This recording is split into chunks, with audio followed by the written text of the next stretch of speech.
people right now are doing what you're doing. They're rising up and getting proud.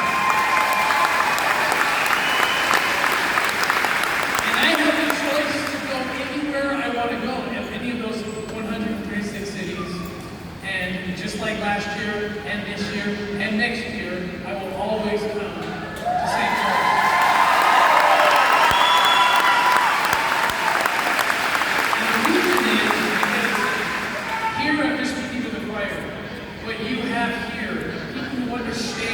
What liberty is. I think a huge portion of the OUR operators that we've used throughout the world have come directly from St. George Police Department. Most of the guys here who are doing security, they are our operators.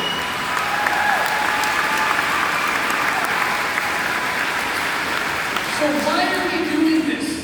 Why are we doing this? We're doing this because children who are vulnerable cannot do it. They cannot organize. They cannot protest.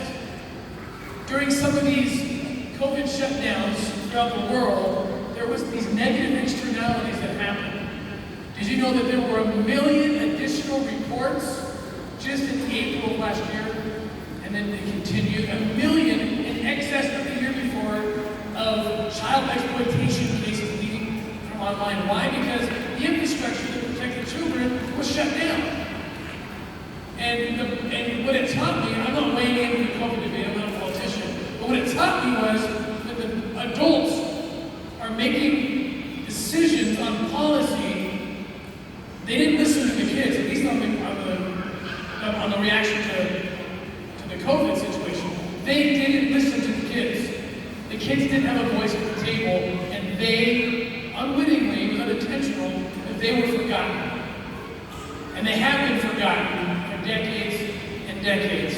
And so when we say rise up for children, what we're saying is we are standing in place of them and being the voice that they do not have.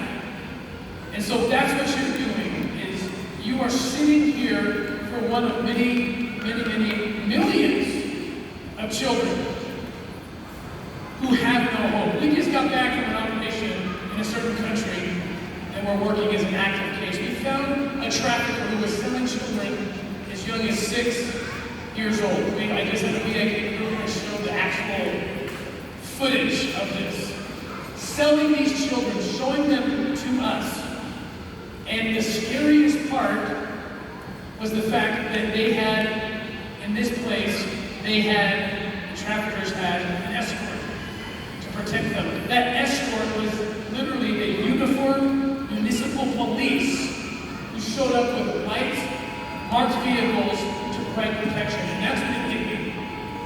How many children in this country, their only hope are those police officers. And those police officers are siding with those who would sexually assault them. That is the reality. Not everybody is blessed enough to live in St. George. The reality is children are stuck, they're vulnerable, and in Operation Underground Railroad, we are an intervention group. And some people don't like to hear that, whatever. We stand boldly and proudly and say, we are an intervention group. We're not a rogue group, we work with law enforcement, we find that